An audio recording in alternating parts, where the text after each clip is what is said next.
あー、えthat the game?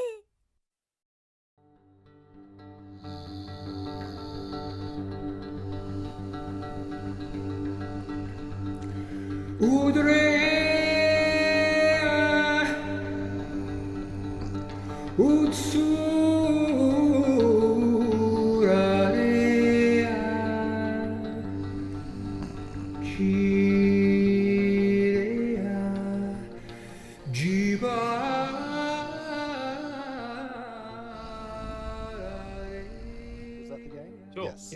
Yeah. That's the only one though, right? That's sort of it. One, I had a passing thought though on this, just quickly. Just a curio, a floating memory, a floating thought.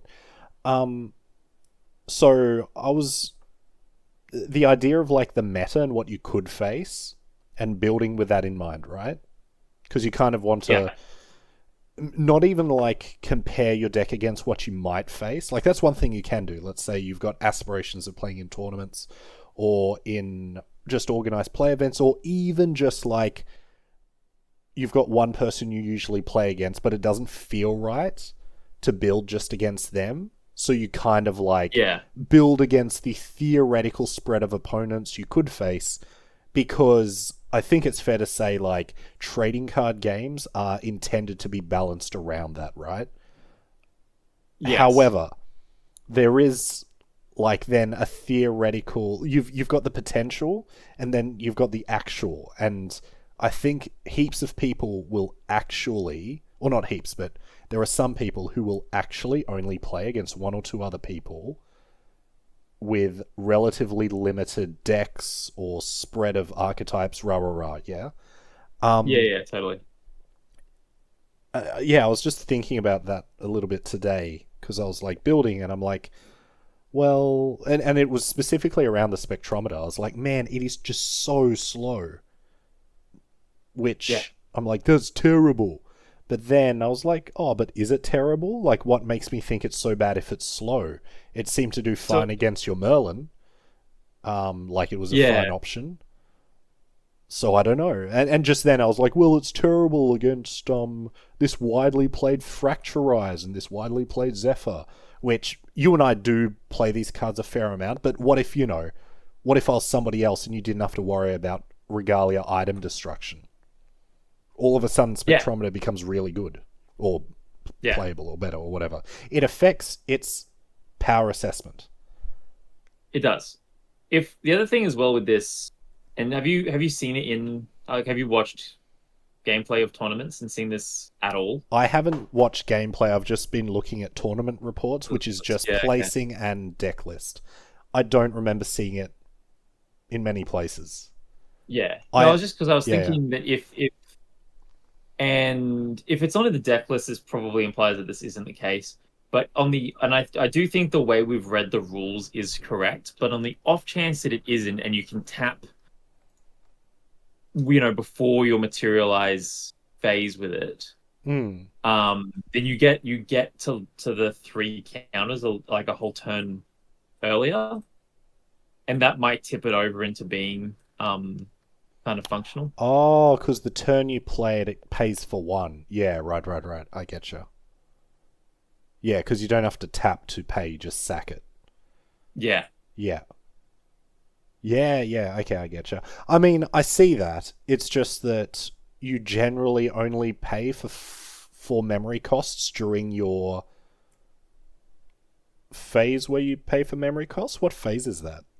Is it the memory phase? I don't know the rules of the game. That you mean when you're materializing? Yeah, so materialize phase, right? Like, so because of that, it's like, in my mind, it's just open to removal. Because your opponent will just pop it during your main phase or their main phase or whatever, and it can't pop in response to manifest something. No, that's very true. But it's not like it's not like Magic where artifact removal is like a niche thing that you may be bored in, but you don't take as a, because like you're always facing Regalia. Yeah, they're always bringing something. Yeah, that's the thing, right? Like, so is it? I mean, it definitely makes me feel happier that that's the case to run things like Fracturize. Target item. Totally. Because like it seems like it'd trip you up if I popped your ingredient pouch or something. Yeah, like it's no fun. Yeah. Oh, the astroscope. Blah, blah, blah. Feel horrible, right? Yeah. But yeah, I don't know. Maybe. Yeah.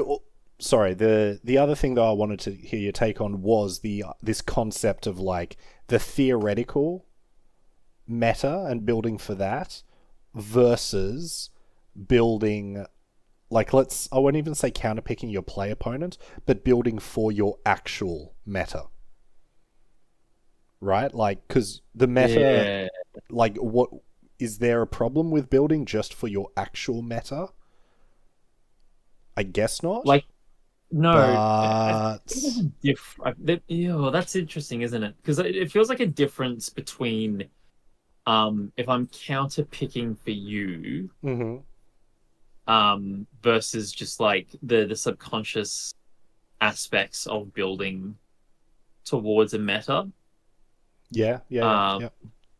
I guess like the reason I used the temporal spectrometer as an example is because it straight up was something I experienced, where I was evaluating the viability of the spectrometer, and a big part of it was, well, given the games Zach and I tend to play, I think it'll be okay. In the regular meta, I don't think it'll be okay. I truly, my current assessment is that it's too slow and too interactable. And ends up being like, it'll cost your opponent a card, but you skipped a manifest step, which is quite nasty. Anyway, but so it was less counterpicking and more so building for my actual meta versus the theoretical, let's call it potential meta. And another thing is, like, you and I aren't like gunning for nationals or anything, right? We're doing our best to play well thought out, well constructed decks, but decks that we have nutted out and evaluated ourselves. I've been looking at some online lists, but I don't have the insight or experience to really see why things are strong, you know? It's hard for me to decipher, so I don't think I'm incorporating too much of that into my deck building. Ergo, my decks are trash. But when we're slamming garbage into each other, there's all sorts of room for a temporal spectrometer to shine, right? Yeah. But once you enter the clean, constructed format of, let's call it this potential meta or just organized play, it changes things. So yeah, I guess it's just a thought that occurred to me, and I haven't really reconciled myself on anything yet. Though that being said, I cut the spectrometer. I just went, no, I don't. For me, I don't like being, as I perceive it, open to that interaction. And I guess, actually, I hadn't thought about it properly until talking out loud. I came to the judgment that I didn't want to be open to a threat from the potential meta. I guess I was using my perception of the potential meta is the thing I'm comparing my decks against, not less so our interpersonal meta. Yeah. No, I kind of have. Yeah, no, I mean, I get that too, because I'm like, not that I have any idea what the potential meta looks like or how my decks would stack up against it. Yeah. But moving from, like, I've sort of like the point at which I'm going to stop fine tuning Merlin is the point where I'm like, this feels like it could maybe go toe to toe with somebody like in the broader world. Yeah. That's all we're wanting, right? To be able to rock up to a place and have a fighter's chance against anything. That doesn't mean it has to be 50-50. Just give me a fighter's chance. But I feel like I'm in it. Whereas Tonorus still very much like I wouldn't field this against like a random online. No. I don't think so. I don't think yet. Yeah. And it's because I'm doing stuff like playing temporal spectrometer. No, but I don't know if it's bad. Don't don't let me influence you like that.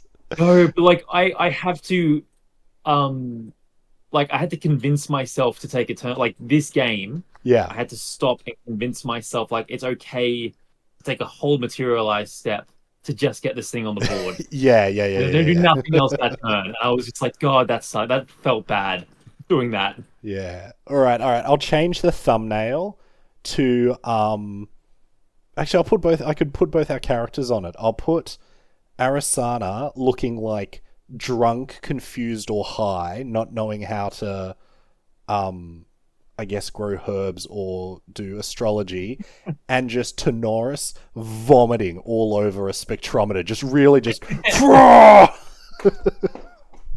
just being like, why am I running this? Why am I doing this?